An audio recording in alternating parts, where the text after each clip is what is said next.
MCB 30 minute में trip हो जा रहा है, कभी 20 मिनट चलता है, कभी 30 मिनट चलता है। एमसीबी चलते-चलते सिस्टम ट्रिप हो जा रहा है, एमसीबी बंद हो जा रहा है। उसका एमसीबी भी रिप्लेस करके देख लिया, वोल्टेज भी सही है, कंप्रेसर ओवरहीट हो रहा है। तो इसके क्या रीज़न हैं? हमारे दोस्त ने पूछा है, तो इसको हम स्टेप बाय स्टेप कंप्लीट समझने वाले हैं कि आखिर रीज़न क्या होता है जिसकी वजह से कंप्रेसर जो एमसीबी होता है ट्रिप हो जाता है। कभी-कभी कंप्रेसर ओवरहीट होकर ही ट्रिप होता है, कभी-कभी एमसीबी ही ट्रिप हो जाता है, कभी-कभी इस तरह से मैं आपको दिखा दूँ। इस तरह से ये फ्यूज़ जो है ना, देखिए फ्यूज़ जला हुआ है, देखिए ये। कभी-कभी ये फ्यूज़ जल जाता है, एमसीबी अगर ट्रिप नहीं होता है तो ये फ्यूज़ जल जाता है, फ्यूज़ का जगह है। मेरे साथ में भी ये हुआ है, जो पीसीबी हमारे साथ पास ना, ये 5 टन एयर कंडीशनर का है, 5 टन एसी में ये लगा हुआ था 3 फेस में, क्योंकि आप यहाँ पे देख सकते हैं ये इंडोर का ये 5 रिले लगा हुआ है ना। यहाँ पर जो 2 टन का होता है, 1.5 टन का होता है, उसमें क्या होता है कि सिर्फ़ 2 रिले लगे होते हैं छोटे-छोटे। इसमें 5 रिले लगा हुआ है। नहीं, उसमें भी लगे होते हैं, लेकिन जो उसका पीसीबी का जो साइज़ होता है छोटा होता है। और ये जो सेंसर का जगह है ना, ये सेंसर, इसमें 3 सेंसर दिए गए हैं, उसमें सिर्फ़ 2 ही सेंसर दिया जाता है।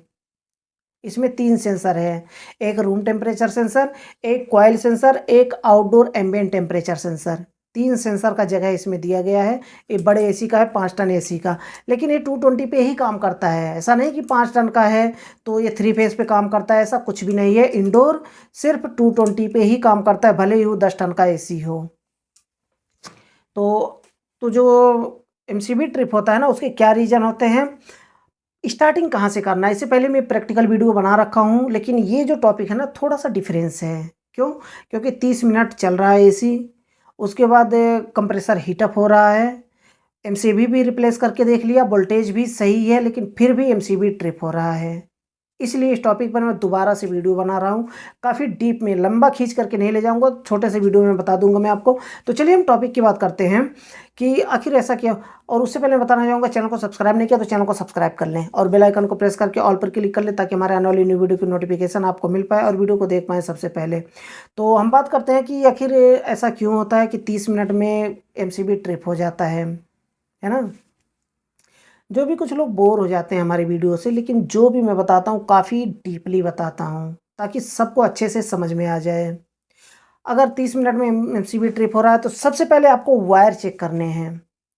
कभी-कभी ऐसा वायर जलता है ना, थोड़ा-सा जलता है, कभी-कभी टच होता है। 30 मिनट, 1 घंटा, आधा घंटा चलता है एसी, उसके बाद ट्रिप हो जाता है, शॉर्ट हो जाता है। क्यों?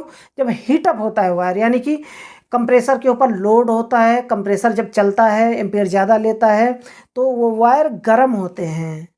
वायर गर्म होता है, तब वो जो है ना, जो नहीं टच हुआ है, वो पिघल करके टच हो जाता है। क्योंकि वायर कभी-कभी है ना, पानी के जब हम मारते हैं एसी में, पानी की बूँदें वायर के बीच में, क्योंकि आउटडोर में जो वायर होता है ना, सब कुछ एक साथ में चिपका होता है।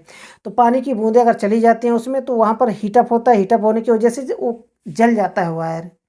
जलने की वजह से वो कभी-कभी 30 मिनट में टच हो जाता है, कभी 20 मिनट में टच हो जाता है, यानी कि कंप्रेसर जब ओवरलोड पर जाता है और वायर जो है हीट होता है, तब वो वायर टच होता है वहाँ पर। तो इसकी वजह से वायर आपको कंप्लीट चेक करने हैं, कंप्रेसर का टर्मिनल आपको चेक करना है। कहीं वो टर्मिनल कभी-कभी होता है जल जाता है। जो 3 पिन लगा होता है ना, कॉमन रनिंग स्टार्टिंग, वो कभी-कभी जल जाता है, तो जलने की वजह से कभी-कभी 2 वायर शॉर्ट हो जाते हैं उसमें, न्यूट्रल और लाइन। तो उसको भी चेक करना है।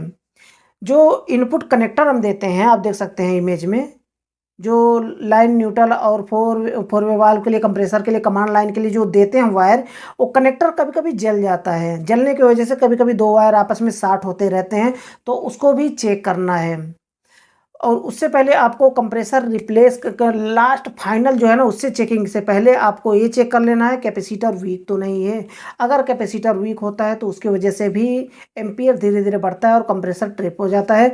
कभी-कभी होता है कि एमसीबी ट्रिप हो जाता है। कभी-कभी जैसा मैं आपको पीसीबी दिखाया हूँ, पीसीबी का फ्यूज़ जल जाता है। तो उससे पहले आपको कैपेसिटर चेक कर लेना है, नया लगा कर के देख लेना है कि क्या फिर भी एम्पीयर बढ़ रहा है। अगर नहीं बढ़ रहा है तो सही है, अगर बढ़ रहा है तो आगे बढ़िए। फिर आपको पूरे सिस्टम का डस्टी चेक कर लेना, कहीं ऐसा तो नहीं कि कंडेंसर डस्टी है, इंडोर का कूलिंग कॉइल डस्टी है। तो ये सब आपको चेक कर ले, सब नॉर्मल चीज़ें हैं, सबको पता है ये सब। ये सब चेक करने के बाद आपको फिर उसमें जो है ना, आपको चेक करना है कहीं चोकिंग तो नहीं है सिस्टम में। बिना गैस उड़ाए कैसे चेक करना है कि सिस्टम में चोकिंग है, उसको भी मैं बता चुका हूँ। जाइए, नीचे डिस्क्रिप्शन में लिंक मिलेगा, वहाँ से क्लिक करके उस वीडियो को देखिए और सीखिए। अगर चोकिंग नहीं है तो ये समझ लीजिए कि सब कुछ सही होने के बाद भी कंप्रेसर हीट अप हो रहा है, एम्पियर बढ़ रहा है, तो समझ लीजिए उसमें कि इंटरनल प्रॉब्लम है कंप्रेसर में। कंप्रेसर के अंदर स्पेयर पार्ट होता है, वो रगड़ता है, चलता है, आपस में कहीं न कहीं टच होकर के रगड़ता है, रोटर स्टेटर, उसमें छोटे-छोटे और भी स्पेयर पार्ट होते हैं जो कि ढीले हो जाते हैं, बहुत पुराना कंप्रेसर हो गया है तो। तो इसकी वजह से क्या होता है कि जो रगड़ता है ना आपस में, कंप्रेसर के अंदर स्पेयर पार्ट, तो इसकी वजह से कंप्रेसर ओवरहीट होता है, साउंड भी थोड़ा अलग होता है, पहचान में आ जाएगा तुरंत। तो कंप्रेसर ओवरहीट होता है और ट्रिप होता है। ऐसा अगर प्रॉब्लम है तो सीधा आपको कंप्रेसर रिप्लेस करना पड़ेगा, कुछ भी उसका कोई सॉल्यूशन नहीं है।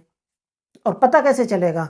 तो उसके लिए कैपेसिटर आपको चेंज करके देखना है, उसका कैपिलरी जो है ना, जो आपको चोकिंग चेक कर लेना है, और उसके बाद लास्ट फाइनली यही होता है कि सब कुछ चेक करने के बाद कंप्रेसर आपको चेंज करना है, कंप्रेसर रिप्लेस कर देना है। अगर फिर भी हीट अप हो रहा है, क्योंकि कभी-कभी मैं इससे पहले बताया हूँ कंप्रेसर हो हीट अप होने के कई रीज़न होते हैं। वो सारे रीज़न अगर सही हैं, कुछ भी प्रॉब्लम नहीं है वहाँ पर, तो कंप्रेसर आपको रिप्लेस करना ही पड़ेगा, क्योंकि अगर इंटरनल प्रॉब्लम है कंप्रेसर में, तो उसे सही नहीं किया जा सकता है, उसे चेंज करना ही पड़ेगा।